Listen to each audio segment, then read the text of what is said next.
নমস্কাৰ এয়া আকাশবাণী যোৰহাট বিশ্ব পৰিৱেশ দিৱসৰ সৈতে সংগতি ৰাখি এতিয়া আগবঢ়োৱা হৈছে এটি বিশেষ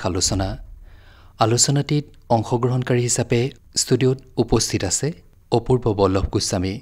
টেলিফোনযোগে আলোচনাটিত অংশগ্ৰহণ কৰিছে ডক্টৰ বিভৱ তালুকদাৰ, সৌম্যদীপ দত্ত, ডক্টৰ সত্যসুন্দৰ ভট্টাচাৰ্য, মবিনা আখতাৰ আৰু দেৱজিৎ ফুকনে। আলোচনাটিৰ আঁত ধৰিছে খুৰছিদ আহমেদে। প্ৰিয় শ্ৰোতা নমস্কাৰ। আপোনালোকে এই কথা গম পাইছে যে আজি হৈছে বিশ্ব পৰিৱেশ দিৱস। এই বিশ্ব পৰিৱেশ দিৱসৰ সৈতে সংগতি ৰাখি আমি এই বিশেষ অনুষ্ঠানটি আপোনালোকলৈ আগবঢ়াবলৈ লৈছোঁ। আজিৰ এই অনুষ্ঠানটিত আমাৰ ষ্টুডিঅ'ত সমল ব্যক্তি হিচাপে উপস্থিত আছে ৰাজ্যখনৰ এগৰাকী বিশিষ্ট পৰিৱেশ কৰ্মী, পৰিৱেশ সম্পৰ্কীয় লেখা মেলা দীৰ্ঘদিন ধৰি কৰি থকা এগৰাকী ব্যক্তি, গোলাঘাটৰ অপূৰ্ব বল্লভ গোস্বামী ডাঙৰীয়া। গোস্বামী ডাঙৰীয়া, আপোনাক প্ৰথমেই আমাৰ অনুষ্ঠানলৈ স্বাগতম জনাইছোঁ। নমস্কাৰ। ময়ো আকাশবাণী যোৰহাট কেন্দ্ৰৰ সমূহ বিষয়ববীয়ালৈ মোৰ ফালৰ পৰা মই শুভেচ্ছা জনাইছোঁ। আমি শ্ৰোতাসকলক এই কথাও জনাই থ'ব বিচাৰিছোঁ যে অপূৰ্ব বল্লভ গোস্বামী ডাঙৰীয়াৰ লগতে আন কেইবাগৰাকীও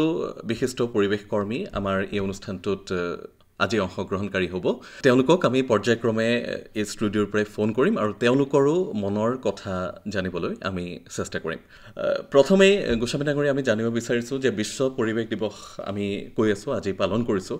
আমাৰ বহুত শ্ৰোতাই সেই দিৱসটিৰ বিষয়ে কিছু কথা জানে। তথাপিও আমি আৰম্ভণিতে আপোনাৰ পৰা এই বিশ্ব পৰিৱেশ দিৱসৰ লক্ষ্য, উদ্দেশ্য, তাৎপৰ্য আদি সম্পৰ্কে অকণমান জানি থ'ব বিচাৰিছোঁ। প্ৰতি বছৰে এই আমাৰ 5 জুন দিনটোত বিশ্ব পৰিৱেশ দিৱস হিচাপে পালন কৰি আহিছে। সেয়া 72 চনৰ পৰা আজি 52 বছৰ অতিক্ৰম কৰিলে বিশ্ব পৰিৱেশ দিৱস। আৰু এই পৰিৱেশ দিৱসৰ এক তাৎপৰ্য আছে।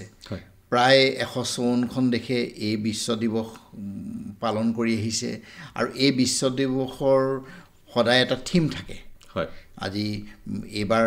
থিমটো নিশ্চয় আপুনি জানে বা নহ'লে আপুনি কৈ দিলেও হয়, মানে অকণমান প্লাষ্টিক প্ৰদূষণ সম্পৰ্কীয় নহয় জানো? বিট প্লাষ্টিক পলিউশ্যন বুলি কৈছে।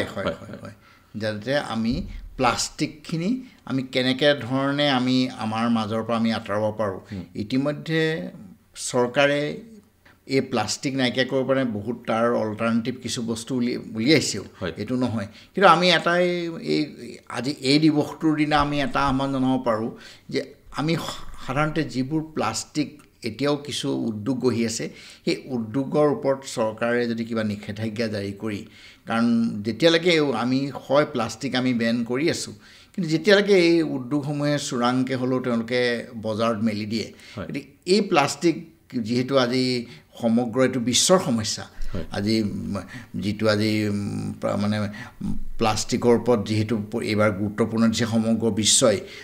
নদীয়ে কওঁ, সাগৰেই কওঁ বা জান জুৰি বা আমাৰ যিখিনি আচলতে ডাম্পিং গ্ৰাউণ্ড, সেই সকলোখিনিয়ে আজি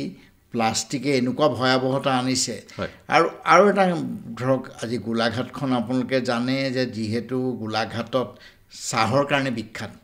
ক্ষুদ্ৰ চাহ খেতিয়কৰ এটা আন্দোলন সেই সময়ত আমাৰ প্ৰয়াত সেই সময়ৰ কৃষিমন্ত্ৰী সোণেশ্বৰ বৰা ডাঙৰীয়াৰ নেতৃত্বত সেইকাৰণে গোলাঘাটতো যিহেতু ক্ষুদ্ৰ চাহ খেতিয়ক আছে, এই গছপুলিৰ বাবে যিখিনি পেকেটটো সেইটো প্লাষ্টিকৰ হয়। মাজতে এনেকুৱা এটা ঘটনা ঘটিলে, প্ৰায় মই অকণমান আপোনাক ৰখাবলগীয়া হৈছে গোস্বামী ডাঙৰীয়া, আপোনাৰ খুব গুৰুত্বপূৰ্ণ কথা বুলি কৈ আছে। আমি আকৌ আপোনাৰ কাষলৈ ঘূৰি আহিম, কিন্তু আমি টেলিফোন যোগে সংযোগ স্থাপন কৰিছোঁ ৰাজ্যখনৰ এগৰাকী বিশিষ্ট পৰিৱেশ কৰ্মী ডক্টৰ বিভৱ তালুকদাৰৰ সৈতে। তালুকদাৰ ডাঙৰীয়া, আপোনাক আমাৰ অনুষ্ঠানলৈ স্বাগতম জনাইছোঁ। নমস্কাৰ। হয়, প্ৰথমে আপোনাক বিশ্ব পৰিৱেশ দিৱসৰ আমি শুভকামনা জনাইছোঁ। আপুনি দীৰ্ঘদিন ধৰি পৰিৱেশ আন্দোলনটোৰ সৈতে, পৰিৱেশ সুৰক্ষাৰ সৈতে জড়িত হৈ আছে। আজিৰ দিনটোত আৰম্ভণিতে আপুনি শ্ৰোতাসকলক উদ্দেশ্যি কি বাৰ্তা দিব বিচাৰিব? বিশ্ব পৰিৱেশ দিৱস যদিও 5 জুনত আয়োজন কৰা হয়, মই ভাবোঁ প্ৰতিটো দিনে আমাৰ কাৰণে বিশ্ব পৰিৱেশ দিৱস হ'ব লাগে। যি কি নহওক 5 জুনটো গোটেই বিশ্বতে এইটো কৰা হৈছে মানুহৰ মাজত সচেতনতা বৃদ্ধি কৰিবৰ কাৰণে। আৰু এটা কথা ঠিক যে এই পৃথিৱীৰ ভাৰসাম্য ৰক্ষা কৰিবৰ ক্ষেত্ৰত আমাৰ এটাই প্ৰজাতি আছে, সেইটো হৈছে আমি মানুহ। মানুহখিনিৰ ওপৰত আমাৰ পৃথিৱীৰ ভৱিষ্যত বা ইয়াৰ পৰিৱেশ যথেষ্টখিনি নিৰ্ভৰ কৰি আছে। আৰু সেইকাৰণে এই এৱাৰনেছটো যথেষ্ট মানুহৰ ক্ষেত্ৰত দৰকাৰ। এইবাৰ বিষয়বস্তু যিটো আমাৰ প্লাষ্টিক বা ছিংগল ইউজ প্লাষ্টিক আগতেও ইয়াৰ ওপৰত যথেষ্টখিনি গুৰুত্ব দি অহা হৈছে এইটো আমাৰ দৈনন্দিন ব্যৱহাৰ আমি কেনেকে কমাব পাৰো প্ৰতিজন নাগৰিকে সেই ক্ষেত্ৰত মানে চিন্তা কৰা উচিত আৰু সচেতন হোৱাটো উচিত এতিয়া মিটিঙে পত্ৰে আমি ছিংগল ইউজ প্লাষ্টিক আমি ব্যৱহাৰ নকৰাকে থাকিব নোৱাৰো নেকি এটাও মই বহুত মানে মিটিঙত দেখা পাওঁ যে সৰু সেই বিচলেৰী বটলখিনি ডায়াছত থাকে এই বস্তুখিনি মই ভাবো চৰকাৰী বেচৰকাৰী শিক্ষানুষ্ঠান সকলোৱে যদি অকমান এটা মানে গুৰুত্ব প্ৰদান কৰে যে আমি এনে ধৰণৰ ছিংগল ইউজ প্লাষ্টিক আমি ব্যৱহাৰ নকৰো প্লাষ্টিক আমি ইউজ কৰিবই লাগিব কথাটো হৈছে ছিংগল ইউজ প্লাষ্টিকটো যাতে ৱেষ্টেজটো কম হয় মানে আৰু এইবিলাকে সাধাৰণতে নলী নৰ্দমা মানে পুৰাই দিয়ে বিভিন্ন ক্ষেত্ৰত এইবিলাকে এটা আৰ্টিফিচিয়েল বানপানীৰ সৃষ্টি কৰে এই ক্ষেত্ৰত মই ভাবো আমাৰ মানুহৰ কৰণীয়খিনি যথেষ্ট আছে এই ক্ষেত্ৰত মই ভাবো জন্তু জানোৱাৰে বিশেষ কৰিব নোৱাৰে বন্যপ্ৰাণীখিনি একো কৰিব নোৱাৰে এই ক্ষেত্ৰত মানুহে কৰিব লাগিব গতিকে মানুহৰ মাজত সচেতনতা মানুহৰ মনোভাৱ সলনি হোৱাটোৱে মই ভাবো আমাৰ সকলোৰে কাম্য তাৰ লগতে আপোনাক এটা কথা সুধিব বিচাৰিছোঁ এই আমাৰ ৰাজ্যখনত ধৰক এই যে পৰিৱেশ আন্দোলন এটা গঢ় লৈ উঠিছিল সৌ তাহানিতে সেয়া এতিয়াও অব্যাহত আছে সি সঠিক দিশেৰে আগবাঢ়িছে নে আপুনি কি ভাবে পৰিৱেশৰ ওপৰত যথেষ্ট গুৰুত্ব আৰোপ কৰি থকা হৈছে আৰু সচেতনতা মানুহৰ বৃদ্ধি মইতো দেখা পাইছো ভালেখিনি জেগাত বৃদ্ধি হৈছে কিছু ঠাইতো আৰু কৰণীয় আছে গতিকে মই ভাবো আমি এই ক্ষেত্ৰত আমি পিছ হুকাটো উচিত নহয় কেতিয়াবা হয়তো কিছুমান দিশত এনেকুৱা মনলৈ আহিব পাৰে যে আমি ট্ৰাই কৰি আছো তাৰপিছতো একো হোৱা নাই কিন্তু ট্ৰাই কৰাৰ কাৰণে হয়তো ইয়াতকেও বেছি বেয়া হোৱা নাই গতিকে আমাৰ সেই প্ৰচেষ্টাটো মই ভাবো চলাই ৰখাটো যথেষ্ট জৰুৰী আৰু এইটো ক্ৰমান্বয়ে সকলোৱে বুজি পাইছে আৰু ৰাইজৰ কণ্ঠ যেতিয়া শক্তিশালী হ'ব মই ভাবো আমাৰ ডিচিশ্যন মেকাৰ চৰকাৰৰ যিখিনি পদক্ষেপ পৰিৱেশ সুৰক্ষাৰ ক্ষেত্ৰত সেইখিনি আৰু বেছি মানুহ জীয়াই থাকিবৰ কাৰণে বা প্ৰকৃতিক মানে ভাৰসাম্য ৰক্ষা কৰাৰ ক্ষেত্ৰত আৰু বেছি সহায়কাৰী হ'ব অশেষ ধন্যবাদ ডক্টৰ বিভৱ তালুকদাৰ ডাঙৰীয়া আপুনি এইখিনি সময় যে আকাশবাণী যোৰহাটৰ শ্ৰোতাক দিলে তাৰ কাৰণে ধন্যবাদ স্বামী ডাঙৰীয়া আমি আকৌ আপোনাৰ কাষলৈ ঘূৰি আহিছোঁ আপুনি সেই এইবাৰৰ যিটো থিম মূল বিষয়বস্তু যে প্লাষ্টিক বৰ্জন কৰিব লাগে সেই প্ৰসংগত কথাটো কৈ আছিলে গোলাঘাটৰ সেই উদাহৰণটো ধৰি মই তাৰমানে প্ৰত্যেক বছৰৰ যিটো থিম এইবাৰৰ থিমটো এইটোৱে আছিলে যে আমি বিশ্বব্যাপী প্লাষ্টিক প্ৰদূষণ কেনেকৈ মানে শেষ কৰিব পাৰোঁ মানে অন্ত পেলাব পাৰোঁ যিটো এণ্ডিং গ্ল'বেল প্লাষ্টিক পলিউশ্যন সেই থিমটো সেইটোৱে আছিলে গতিকে আমাৰ কথা কি মই প্লাষ্টিকৰ যিটো ব্যৱহাৰ আমি যদি পৰাপক্ষত আমি তাৰ অল্টাৰনেটিভ এইটো নহয় যে আমি প্লাষ্টিক নোহোৱাকৈতো আমি এটা সময়ত আছিলোঁ হয় আমাৰ যিটো উন্নত দেশসমূহে প্ৰথম আৰম্ভ কৰিছে কিন্তু উন্নত দেশসমূহে তাৰপৰা উন্নয়নশীল দেশসমূহলৈও আহিলে কিন্তু উন্নত দেশসমূহে পুনৰ আকৌ আগৰ অৱস্থালৈ আহিবলৈ কিছু প্ৰয়াস কৰিলে এইটো খুব সম্ভৱ 22 নে 23 চনৰ থিম আছিলে যে আমি কেনেকৈ আকৌ পৰিৱেশ তন্ত্ৰটো পূৰ্বৰ অৱস্থালৈ ঘূৰি আহিব পাৰোঁ মানে এই আমাৰ ইক'লজিকেল ৰিষ্ট'ৰেশ্যন বুলি কৈছিলে আমি আহিছিল গতিকে এইটো ক্ষেত্ৰত আমি দেখিছোঁ আমি এইকাৰণেই কৈছোঁ প্লাষ্টিক বন্ধ কৰিবলৈ হ'লে আমি প্লাষ্টিক উদ্যোগসমূহ যিবোৰ এতিয়াও কিছু চৰকাৰে ব্যৱস্থা গ্ৰহণ কৰিছে এতিয়াও তেওঁলোকে চোৰাংভাৱে চলাই আছে সেই উদ্যোগসমূহ যেতিয়ালৈকে বন্ধ নহয় এইটো সাধাৰণতে নহ'ব আৰু ভয়ানক প্লাষ্টিকৰ আজি মই যিটো কৈছোঁ সাগৰলৈকে আহিছে এইটো নহয় যে আজি নদ নদী জান জুৰি জলাশয় আজি যিবোৰ আচলতে পৰ্যটনস্থলী আজি তেওঁলোকেও আচলতে লৈ যায় কিন্তু কিছু আমি দেখিছোঁ প্লাষ্টিক বটল তেওঁলোকে নাইকিয়া কৰি পেলাইছে মই ছিকিমত গৈছিলোঁ এবাৰ ছিকিমত দেখিছোঁ তেওঁলোকে কিন্তু এনেকুৱা ধৰণৰ মানে হেৰি কৰিছে প্লাষ্টিক বটলৰ ওপৰত তেওঁলোকে সোমাওঁতে তেওঁলোকে চেক কৰে সেই চেক কৰি তেওঁলোকে মানে আইনাৰ বটল ইউজ কৰিবলৈ কয় আৰু প্লাষ্টিকটো কমপ্লিট সম্পূৰ্ণভাৱে নিষিদ্ধ কৰিছে কিন্তু আমি এনেকুৱা নহয় যে আমি এনেকুৱা কৰিলোঁ মাজতে এনেকুৱা কৰিলোঁ আমি 200 গ্ৰামৰ প্লাষ্টিক বটলটো বন্ধ কৰি দিলোঁ 250 আধা লিটাৰটো খুলি দিলোঁ মাজত আকৌ এটা 750 ওলালে তাৰপিছত 1 লিটাৰ কিন্তু এইটো ঠিক এই বটলৰ পৰাও কিন্তু ভয়াৱহ আহি আছে গতিকে আজি যেনেকৈ আজি বিশ্ব পৰিৱেশ দিৱসৰ দিনা আমি এইটোৱে ক'ব পাৰোঁ যে প্লাষ্টিক যদি সঁচাকৈ আমি বৰ্জন কৰিবলৈ হয় তাৰ কাৰণে আমি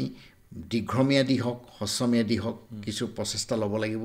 তেহে আৰু এইটো ভয়ানকভাৱে হৈছে এইটো সমগ্ৰ বিশ্বই আজি জানিব পাৰিছে যে কেনেকুৱা বস্তু মই যিটো ক'লোঁ এই চাহ শিল্পৰ কথা সেই প্লাষ্টিক বেগটোৱে মানে এনেকুৱা হৈছে 5 বছৰ পিছত যেতিয়া সেই বেগটো খান্দি উলিয়াইছে তাতে সেই প্লাষ্টিকখিনি ওলাইছে আৰু ইফালে যদি আপুনি জ্বলাই দিয়ে তাৰ সেইটো আচলতে যিটো মানে পলিউশ্যন সেইটো ভয়াবহ গতিকে আপুনি জ্বলাবও নোৱাৰে গতিকে সেইকাৰণে আচলতে আমি যিমান পাৰোঁ প্লাষ্টিকৰ সলনি আমি কি বস্তু ব্যৱহাৰ কৰিব পাৰোঁ তাক আমি চিন্তা চৰ্চা কৰিব লাগিব তেহে আমি ভাবোঁ এই দিৱসটোৰ এই তাৎপৰ্য আমি পালন কৰা হ'ব এই দিৱসটোৰ হয় এতিয়া আপুনি কৈছে যে প্ৰায় 50 বছৰ আগৰ পৰাই আমি এই দিৱসটো পালন কৰি আছোঁ গোটেই 52 বছৰ হ'ল সমগ্ৰ বিশ্বই পালন কৰি আছে আজিৰ এই 5 জুন তাৰিখটোত বিশ্ব পৰিৱেশ দিৱস এই যে দিৱস পালন কৰি আহি থকা হৈছে তাৰ প্ৰাসংগিকতাটো এতিয়া কেনেকুৱা বুলি ভাবে মানে আছেনে এতিয়াও প্ৰাসংগিক হৈ আছে নে 50 বছৰ পতাৰ পাছতো কি ভাবে আপুনি এগৰাকী এইটো যিহেতু সমগ্ৰ বিশ্বৰ উন্নত বা উন্নয়নশীল দেশসমূহ লগ হৈ পেলাই পাতিছিলে 72 চনত 1972 চনৰ পৰিৱেশ আৰু আজিৰ পৰিৱেশ বহু পাৰ্থক্য কাৰণ আমি বৰ্তমান যিটো বিজ্ঞানৰ যুগ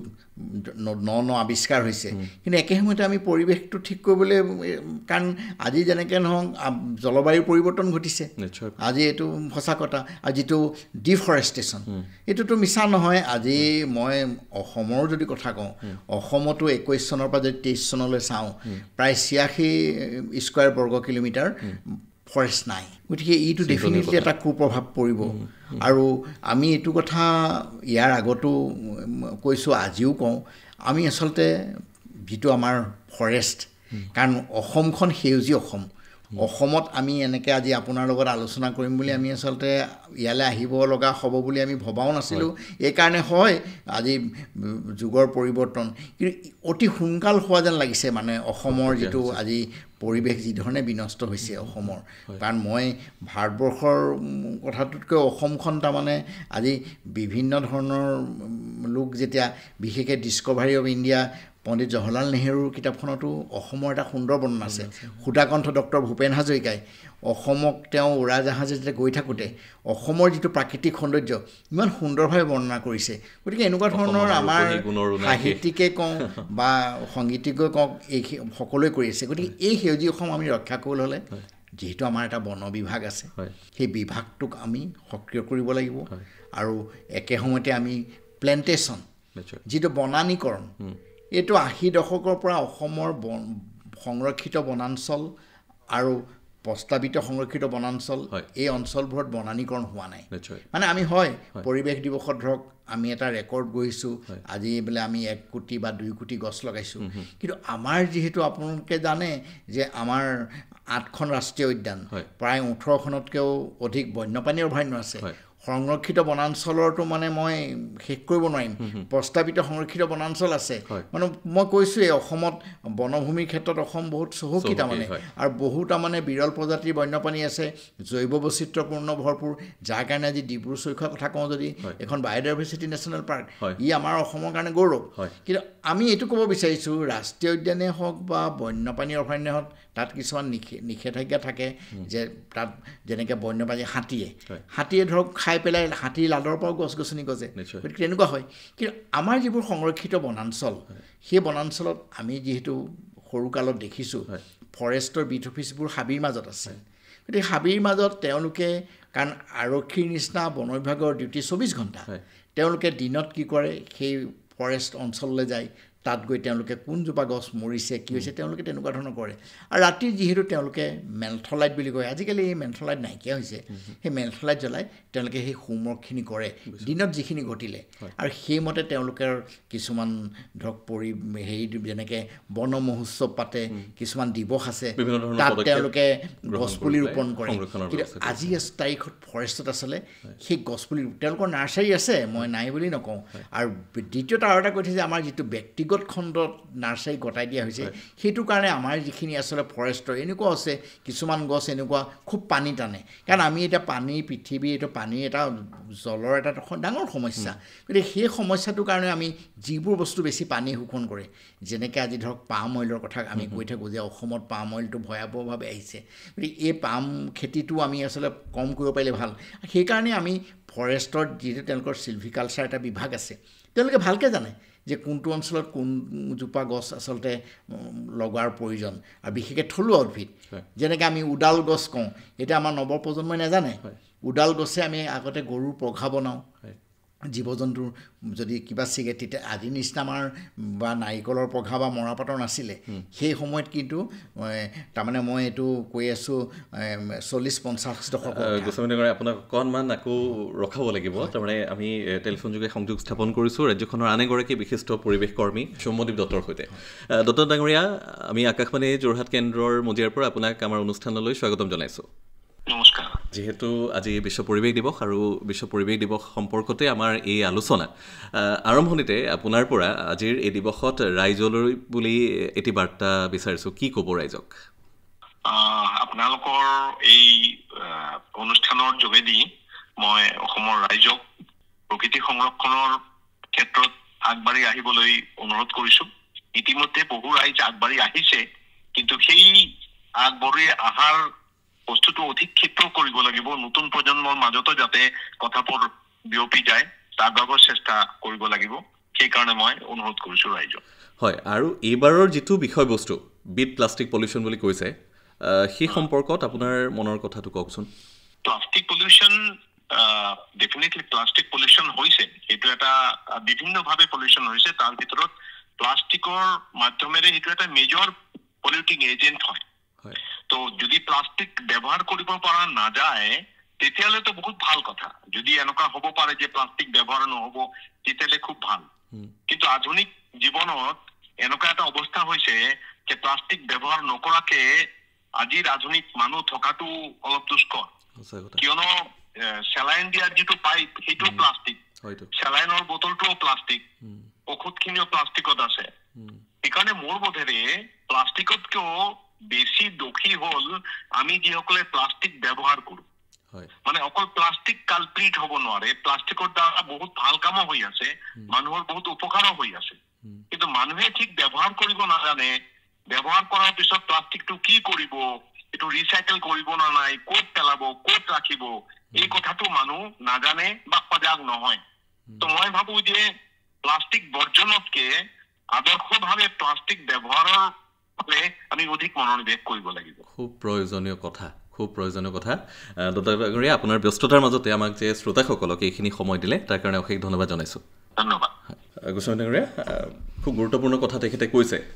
যে আমি হয় প্লাষ্টিক বৰ্জন কৰিব লাগে বুলি কৈ থাকোঁ কিন্তু এনেকুৱা সময় এটা আহিলে যে মানে প্লাষ্টিক এৰিব নোৱাৰা অৱস্থা এটাত উপনীত হৈছোঁ গতিকে কেনেকৈ হ্ৰাস কৰিব পাৰি সেইটো চোৱাটো খুব প্ৰয়োজনীয় কথা নহয় জানো আপুনি উডাল গছৰ কথা কৈছিলে হয় হয় মই এই উডাল গছটি তেনেকৈ ৰছী বনাই ঠিক আমি ধূনা যে ইউজ কৰোঁ ধূনা গছ গতিকে এই গছবোৰ বন বিভাগে এটা সময়ত তেওঁলোকে নাৰ্চাৰীত কৰিছিলে কিন্তু আজি আপুনি যদি বন বিভাগৰ নাৰ্চাৰীত যায় এইটো তেওঁলোকৰ নতুন হেৰি উডাল বা ধূনা এইবোৰ তেওঁলোকে চিনি নাপাব নেকি কাৰণ এইবোৰ আমাৰ অসমৰ থলুৱা উদ্ভিদ গতিকে মই এইটো আচলতে আজিৰ তাৰিখত চৰকাৰক আহ্বান জনাওঁ এই থলুৱা যিখিনি উদ্ভিদ আৰু যিখিনি উদ্ভিদ আমাৰ কাৰণ যেনেকৈ নহওক আজি যদি মই এইটো নকওঁ যে যুগৰ পৰিৱৰ্তন কিন্তু প্লাষ্টিক পঘাডালতকৈতো আমাৰ উডালৰ পঘাডালো সেই সময়ত চলি আছিলে নিশ্চয় মানে আমাৰ যিটো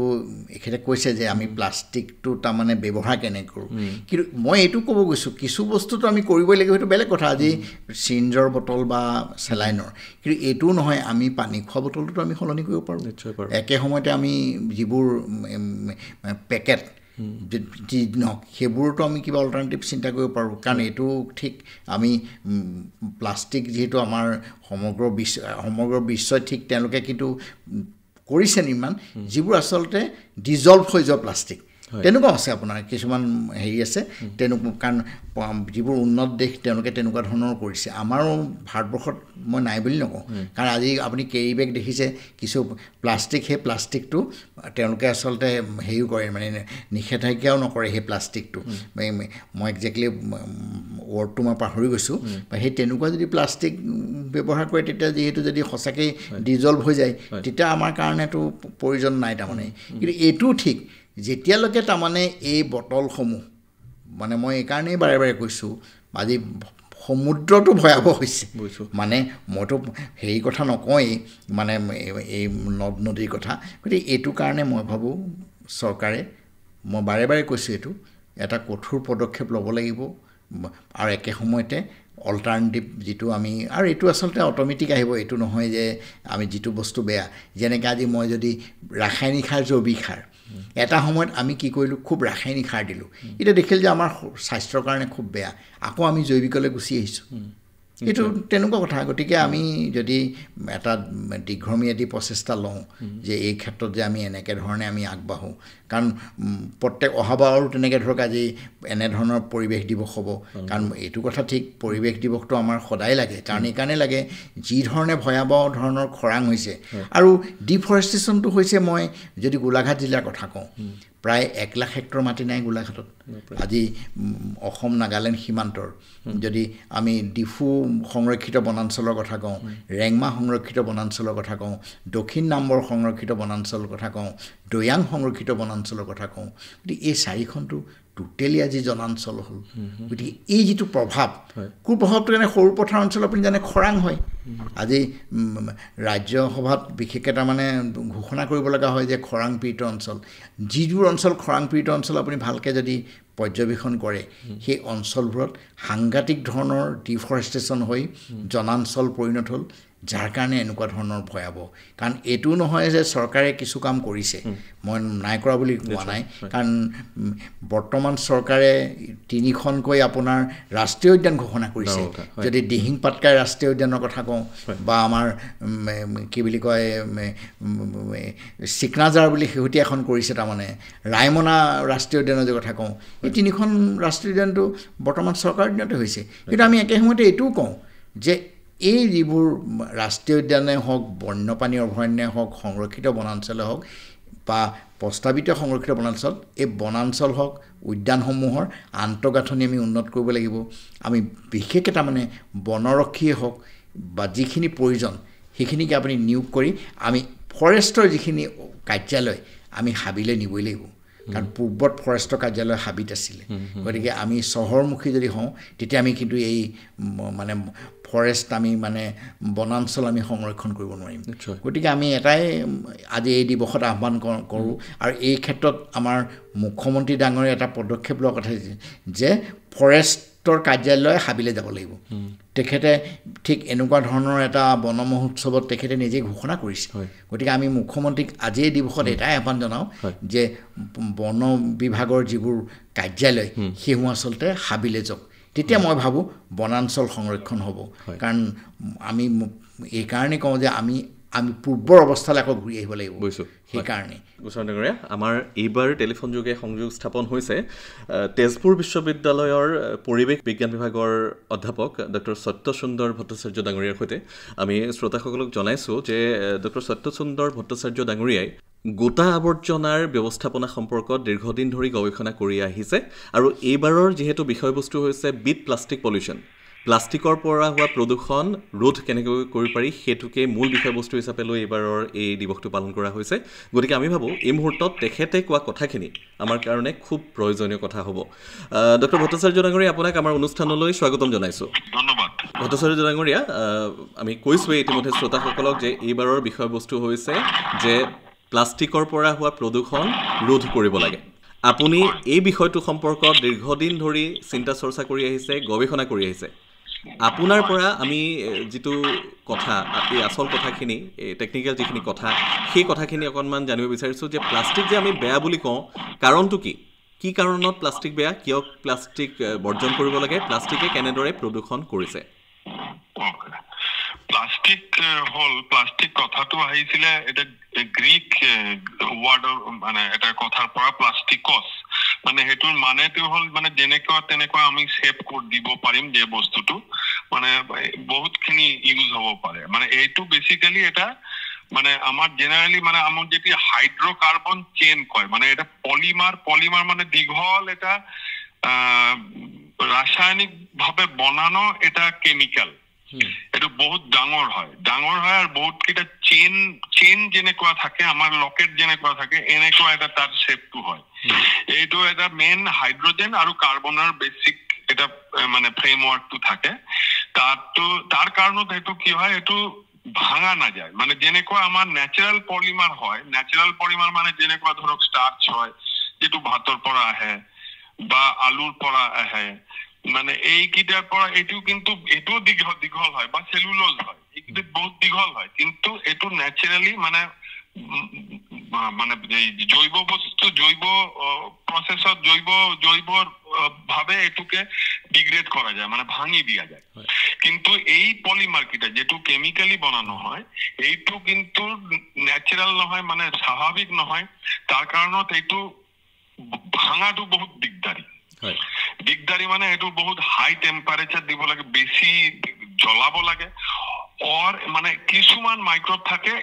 ব্যাকটেরিয়া থাকে বা আপনি ফাঙ্গাস থাকে যেটো একটু ভাঙি দিব পারে কিন্তু ভাঙার পিছতো হেতু সৰু থাকি যায় হেতুকে কয় মাইক্ৰোপ্লাস্টিক এই মাইক্ৰোপ্লাস্টিকটো বহুত প্ৰবলেম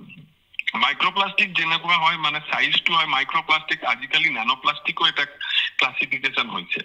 ন্যানোপ্লাস্টিকটো হল যেটো 1000 ন্যানোমিটারের 3000 ন্যানোমিটার ন্যানোপ্লাস্টিক হয় মানে 1 মাইক্রোমিটার মানে 1000 ন্যানোমিটার আর 1000 মাইক্রোমিটার মানে 1 মিলিমিটার মানে এইকিটা বহুত সৰু আপনি আমি মানে খালি চকুতে আমি দেখিব নোৱাৰিম কিন্তু এইকিটাকে আমাৰ গোটাই সিস্টেম ইকোসিস্টেমের লগত আমার পরিবেশত এটু কিন্তু ঘুরি থাকে আর এটু কোনো কন্ট্রোল করা না যায় আর এটু ইমান ঘুরি থাকে আর এটু ভাঙাটো কিন্তু একদম গোটাইখিনি অনলি কার্বন আর হাইড্রোজেনত আমি জাস্ট মানে সিম্পল মানে এটু কার্বন লই বা এটা এলিমেন্টত ফর্মত আমি না পাও তার কারণত কি হয় এটু ইকোসিস্টেমের যে সাইকেল আছে সাইকেলটো ভাঙি দিয়ে আৰু আমাৰ শৰীৰত এটো বডিৰ ভিতৰত আপোনাৰ এটো স্থায়ী ভাবে থাকি যায় আর তার কারণত কি হয় আমার যেটো ন্যাচারাল সিস্টেম আছে স্বাভাবিক যে সিস্টেম আছে এটো কিন্তু বহুত টক্সিক হয়ে যায় বহুতখিনি বেমার হব পারে ফিজিক্যাল প্রবলেম হব পারে এই কারণতে এটো বহুত বেয়া এটো আমি কৈ থাকো এই প্লাস্টিকের বস্তুকিটা ভাঙা বহুত কি মানে ভাঙা মানে সিধা কথা হল ডিগ্রেড করা সরু ইয়েতে ডিগ্রেড করাটো না যায় that is the main cause এইটোই মেইন কারণ হয় প্রধান কারণ হয় এই প্লাস্টিকৰ পলিউশনের মানে এটো আমার ইকোসিস্টেম মানে ন্যাচারালি এই সিটু ভাঙি না যায় তার কারণত এটো কোনো ইউজ না থাকে অথচ এটো এটা প্রবলেম হয় হয় এতিয়া এই প্লাষ্টিকৰ কিবা বিকল্প বিজ্ঞানীসকলে উদ্ভাৱন কৰিব পাৰিছেনে অলপ দেৰি আগতে আমাৰ বিশিষ্ট পৰিৱেশ কৰ্মী সমলি দত্ত এটা কথা কৈছে যে আমিচোন এই সিৰিঞ্জ ব্যৱহাৰ কৰিছোঁ সেলাইন ব্যৱহাৰ কৰিছোঁ সেইবিলাকত সবতে প্লাষ্টিক আমি ব্যৱহাৰ কৰিবলগীয়া হৈছে বাধ্যতামূলক হৈ গৈছে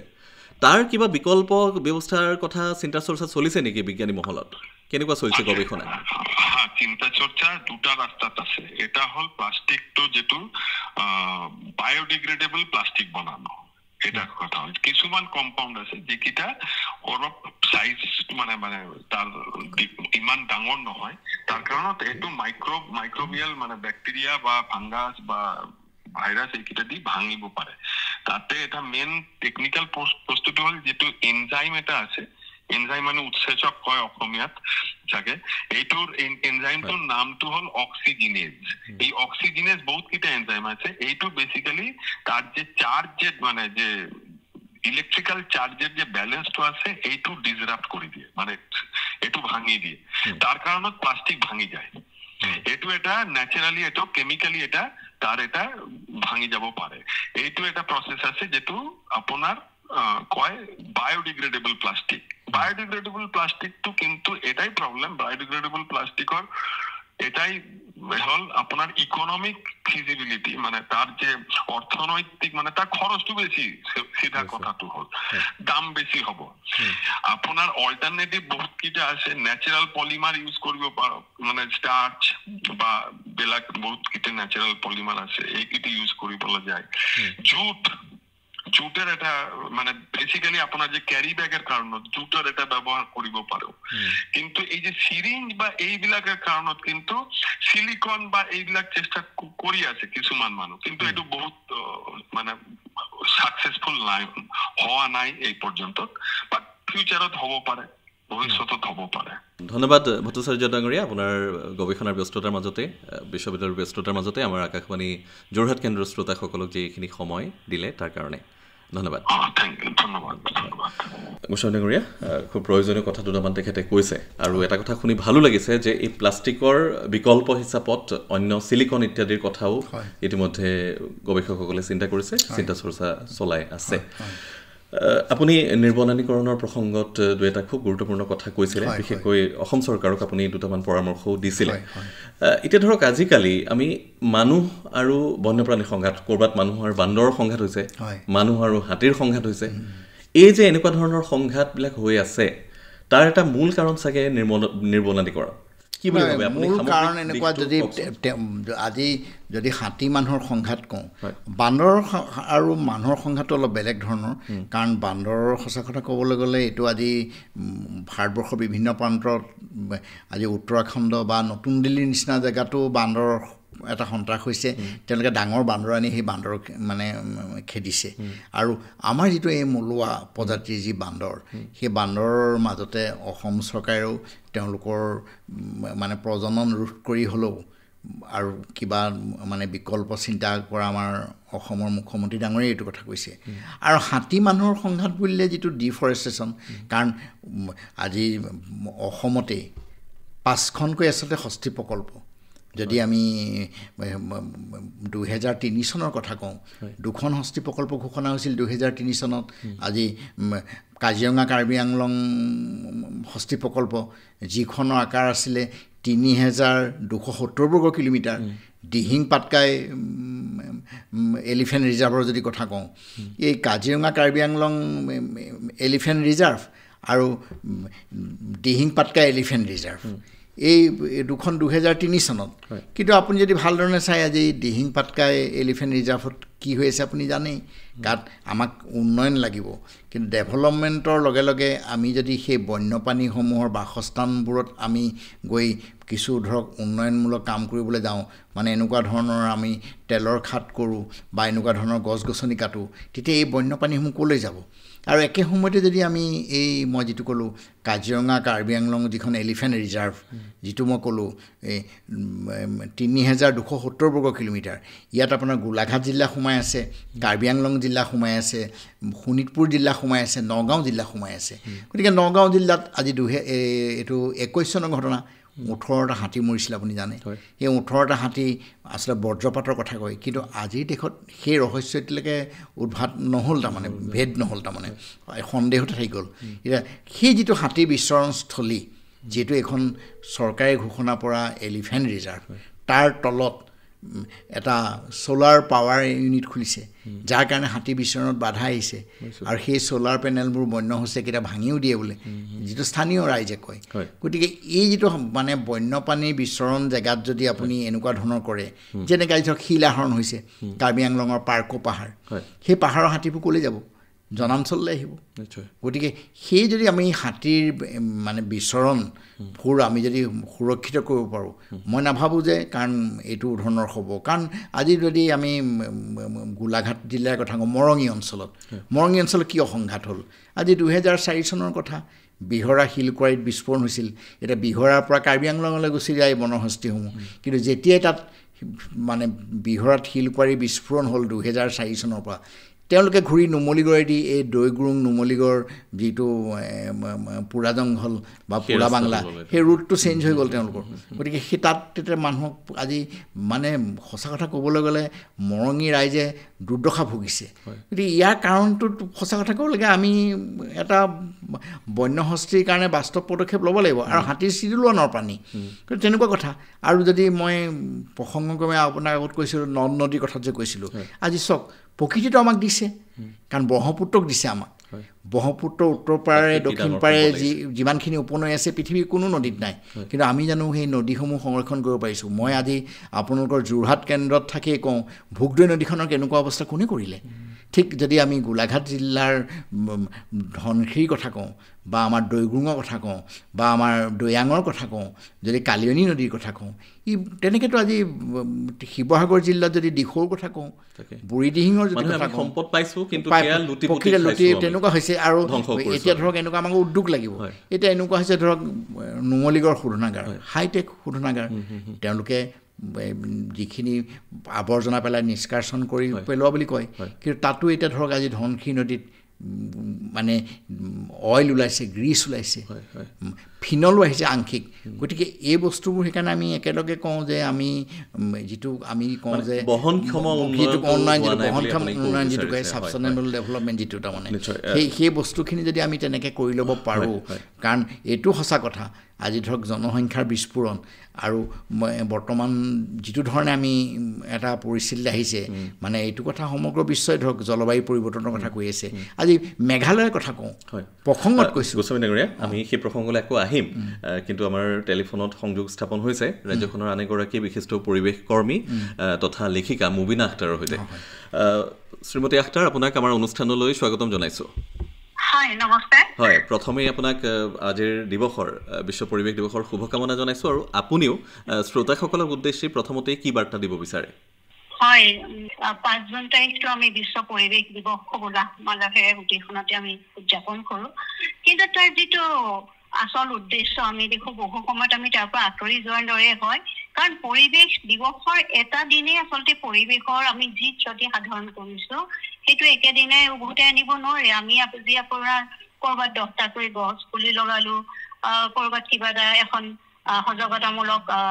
সভা আহ্বান কৰিলোঁ এই প্ৰক্ৰিয়াটো আচলতে এটা প্ৰতিদিনে চলি থাকিবলগীয়া প্ৰক্ৰিয়া কাৰণ আমি যিটো হাৰত গোটেই বিশ্বজুৰি বিভিন্ন উন্নত হওক অনুন্নত হওক সকলো দেশে আচলতে পৰিৱেশ ধ্বংসত বিভিন্ন কাৰকে তাত কাম কৰে কিন্তু আমি যদি ওপৰলৈও চাওঁ আমি যি ধৰণে প্ৰকৃতি ধ্বংস কৰিছোঁ বা উন্নয়নৰ নামত যিদৰে আমি প্ৰকৃতি ধ্বংস কৰিছোঁ সেই উন্নয়ন আমাৰ আচলতে মানে বহনক্ষম উন্নয়ন বুলি কওঁ সেইটো কোনোপধ্যে বহনক্ষম উন্নয়নৰ শাৰীত নপৰে কাৰণ এনেকুৱা হৈছে আমাক এতিয়া এনেকুৱা ধৰণৰ কথা আমি আমাৰ যিবোৰ খনিজাত পদাৰ্থ আছে বা আমাৰ যিবোৰ চাৰিওদিশত আমাৰ পাহাৰ নদী আপোনাৰ পানী আমি যি ধৰণে তাৰ নষ্ট কৰিছোঁ তাত আমি মাটিৰ বুকু বিদাৰি আমি বিভিন্ন কয়লাৰ পৰা আৰম্ভ কৰি যিবোৰ পদাৰ্থ বাহিৰ কৰিছোঁ তাত যি ধৰণৰ এটা ৰেগুলেশ্যন থাকিব লাগিছিল যে আমি ইমানখিনিয়ে আচলতে এইবাৰ আনিম বা এইখিনি এইবছৰৰ বাবে ইমানখিনি আমাৰ বাজেট থাকিব তেনেকুৱা ধৰণৰ আমাৰ কোনো নীতি নিয়ম নাই আজি আমি ধৰি লৈছোঁ উত্তৰ কাছাৰতে হওক বা কাৰ্বি আংলঙতে হওক বোলে কয়লাৰ খনি পাইছোঁ আমি লগে লগে তাত লাগি গৈছোঁ যিমান আছে উলিয়াই তাক মানে শেষ কৰি পেলাওঁ মই সদায় এটা সৰু উদাহৰণ দিওঁ ধৰি লওক আমাৰ বেংকত কিছু টকা আছে আমি আমাৰ ভৱিষ্যতৰ যাতে ভৱিষ্যতটো চিকিউৰ হয় সুৰক্ষাৰ বাবে আচলতে সেইখিনি পইচা জমা কৰিছোঁ কথাটো তেনেকুৱা যে প্ৰকৃতিয়েও আমাক কিছু সম্পদ দিছে যাতে আমি ভৱিষ্যতে সেইটো পৰ্যায়ক্ৰমে আমি তাৰ ব্যৱহাৰ কৰি ভৱিষ্যত প্ৰজন্মসমূহেও যাতে মানে তেওঁলোকৰ জীৱন সুৰক্ষিত কৰি যাব পাৰে তাৰ বাবে গতিকে আমি যদি একেদিনাই উলিয়াওঁ আমাৰ প্ৰজন্মটোৱে সকলো খাই বৈ লুটি ফুটি শেষ কৰি থৈ যাওঁ তেতিয়াহ'লে ভৱিষ্যত প্ৰজন্মৰ বাবে আমি কি এৰি থৈ যাম আচলতে এই ধৰাখন আমাৰ এটা প্ৰজন্মৰ বাবে কেতিয়াও নহয় যোৱা বিগত আপুনি যদি চাই 5টা দশকত প্ৰকৃতিৰ যি হানি হ'ল বহুতে কয় ইণ্ডাষ্ট্ৰিয়েল ৰিভলিউশ্যনৰ পিছৰ পৰাই যিটো ধৰি লওক প্ৰকৃতিৰ ওপৰত অত্যাচাৰ বাঢ়ি গ'ল গতিকে আমি দেখিছোঁ ছিংগল ইউজ প্লাষ্টিক যিবোৰ প্লাষ্টিক বা পলিথিন যিবিলাকৰ ব্যৱহাৰ উপকাৰিতাতকৈ তাৰ অনিষ্টকাৰী গুণটো বেছি তাৰ প্ৰদূষণকাৰী গুণটো বেছি সেইবোৰ আমি কেতিয়াবা আচলতে 2021-22 বৰ্ষত এখন আইন অনা হৈছিল সেইখনৰ যোগেদি কেতিয়াবাই বিদায় দিব লাগিছিল কিন্তু আমি দেখো এতিয়াও মই কালি নে পৰহি এটা মেগী টেমা কিনি আনিছিলোঁ এই গৰম পানী দি খাব পাৰি তাৰ মাজত দেখিছোঁ প্লাষ্টিকৰ কাটা চামুচখন সেইখন আচলতে 21 চনতে সেই নিষেধাজ্ঞা হৈ গৈছে তাৰ কিন্তু সেই নিষেধাজ্ঞা আমি কোনেও মানা নাই কোনো কোম্পানীও মনা নাই সাধাৰণ ৰাইজেও মনা নাই আৰু তাক লৈ যিটো সজাগতা হ'ব লাগিছিল সেই সজাগতাটো এতিয়াও সুদূৰ পৰাহত হৈ আছে গতিকে সেই সজাগতাটো আনিবলৈ আমি মানুহ চেষ্টা কৰিব লাগিব বিভিন্ন মাধ্যম মিডিয়া আপোনাৰ আজি ৰেডিঅ'ই যিটো পদক্ষেপ লৈছে এনেকুৱা ধৰণৰ সজাগতামূলক অভিযানবোৰ থাকিব লাগিব প্লাষ্টিক প্ৰদূষণৰ লগত এই অবাধ বনাঞ্চল ধ্বংস পাহাৰ ধ্বংস আপোনাৰ যিবোৰ আমাৰ ৱেটলেণ্ড আছে জলাশয় আৰ্দ্ৰভূমি এই সকলোবোৰ ধ্বংস এই সকলোবোৰে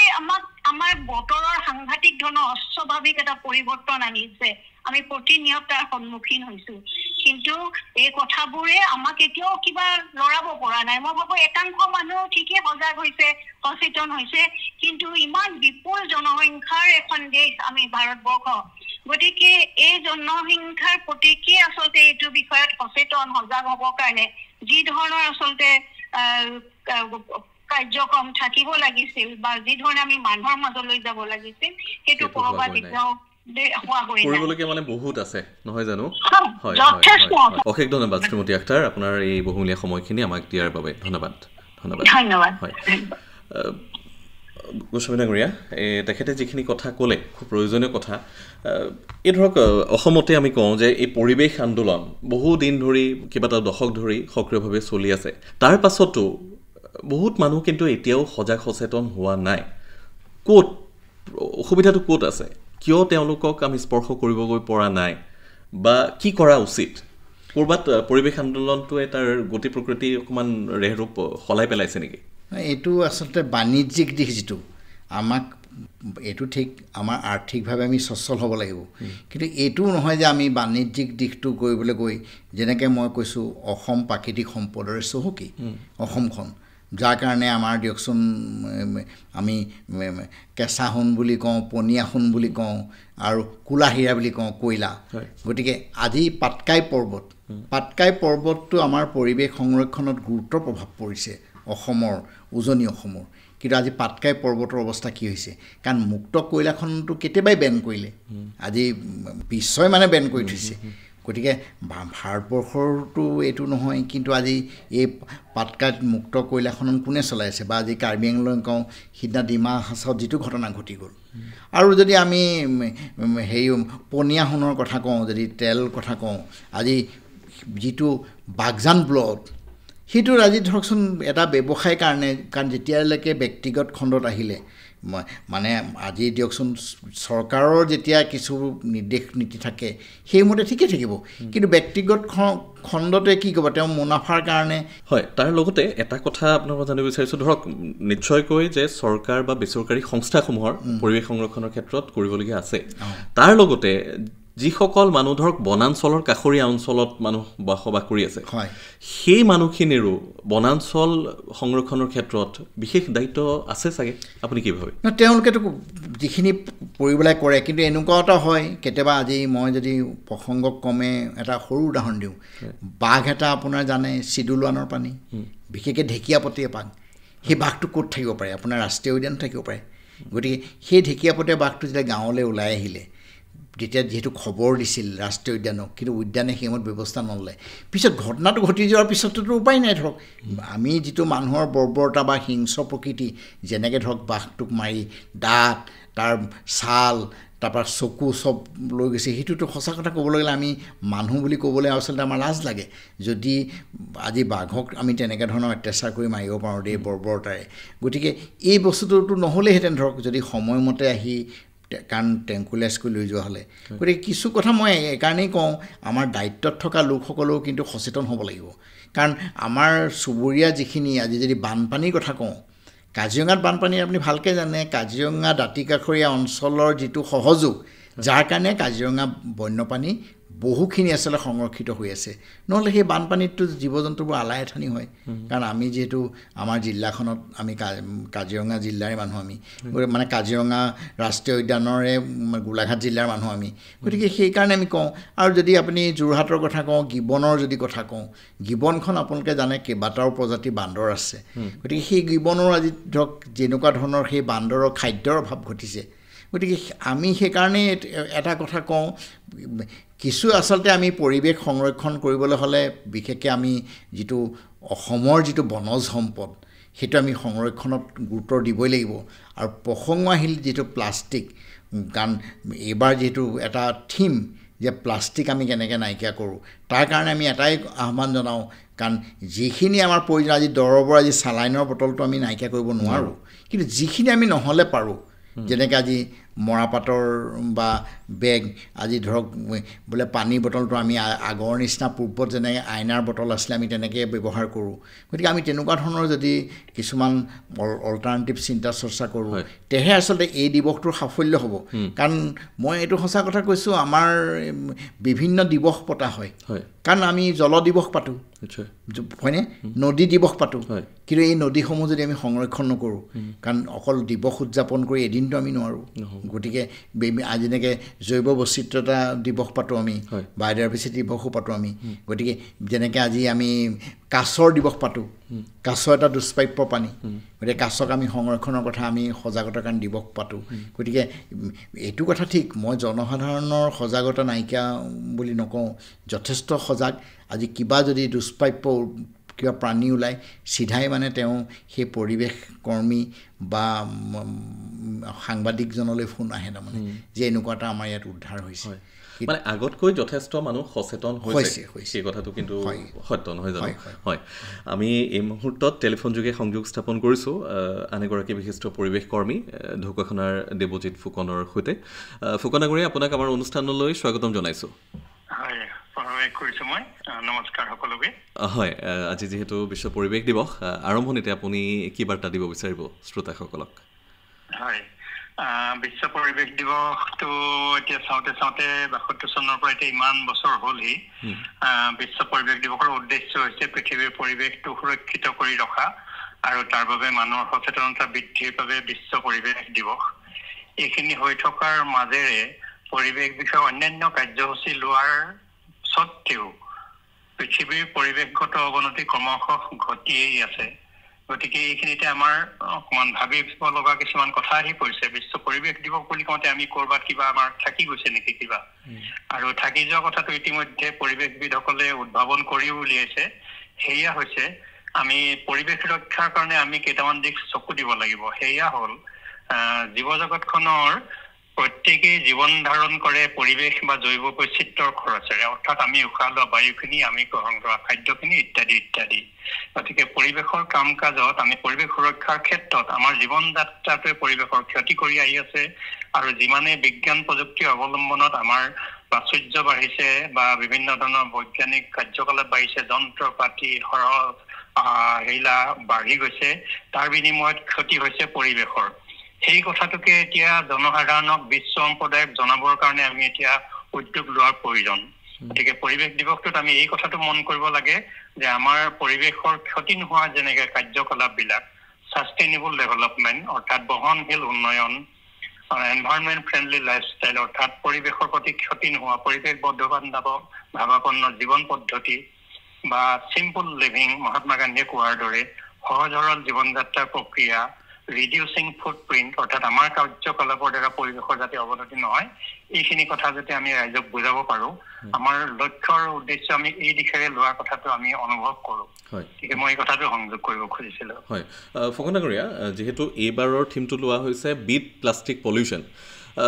প্লাষ্টিক পলিউশ্যন মানে প্লাষ্টিক প্ৰদূষণৰ লগতে সামগ্ৰিকভাৱে গোটা আৱৰ্জনাই একোখন ঘৰত যথেষ্ট সমস্যাৰ সৃষ্টি কৰে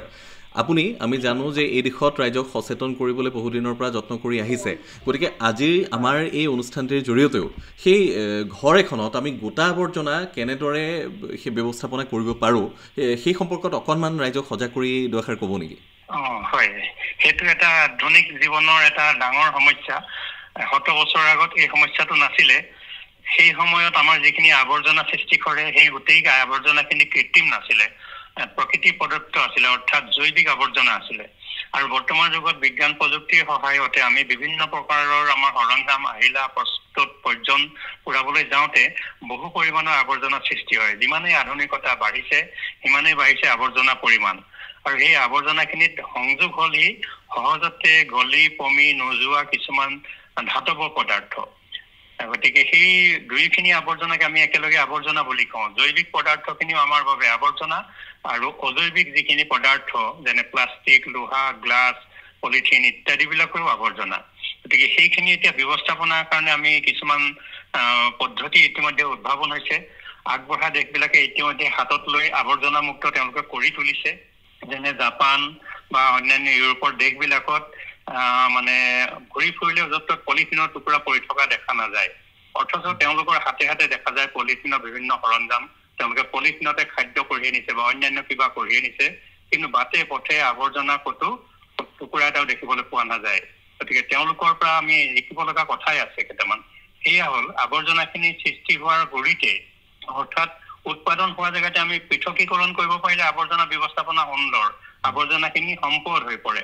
অৰ্থাৎ আৱৰ্জনাখিনি আমি একেটা পাত্ৰতে ধৰক পলিথিনখিনি উঠলো পেলনীয়া খাদ্যখিনি উঠলো এইটো আৱৰ্জনা আমাৰ ভুল পদ্ধতি আমি পৃথক কৰি এইখিনি বোলে পচি যোৱা অৰ্থাৎ খাদ্যখিনি সেইখিনি পচন সাৰ বনাবগৈ পাৰিম জমা কৰি লৈ আৰু এইখিনি পচি নোযোৱা এইখিনি জমা কৰি আমি ফেক্টৰীলৈ পঠাব পাৰিম বিভিন্ন সংস্থা আছে তাৰ যোগেদি গতিকে সেই আৱৰ্জনা পৃথকীকৰণৰ অভ্যাসটো গঢ়ি তুলিলে আৱৰ্জনা সৃষ্টি হোৱাৰ উপায় নাই আৱৰ্জনাখিনি সম্পদলৈ ৰূপান্তৰ হয় গতিকে আমাৰ মানুহৰ এই সজাগতাটো বৃদ্ধি হোৱা দৰকাৰ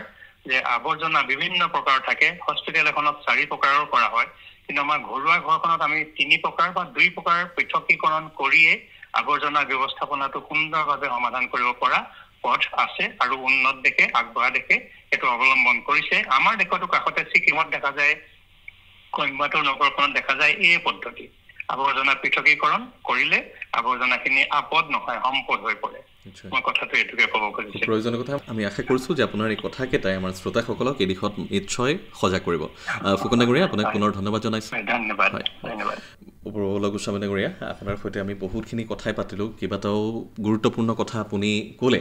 আমি কেইবাগৰাকীও বিশিষ্ট পৰিৱেশ কৰ্মীৰ সৈতেও আজিৰ অনুষ্ঠানটিত ফোনযোগে সংযোগ স্থাপন কৰিলোঁ কিন্তু ঘড়ীৰ কাটা ইংগিত দিছে যে আজিলৈ আমি অনুষ্ঠান সামৰিবৰ সময় প্ৰায় হৈছে শেষত আজিৰ যিটো আমাৰ আলোচনা সেই আলোচনাৰ মুখনি মাৰি আপুনি কি ক'ব বিচাৰে মই মুখনি এইটো কওঁ যিটো প্লাষ্টিকৰ কথাটো আহিছে আজি অসমৰ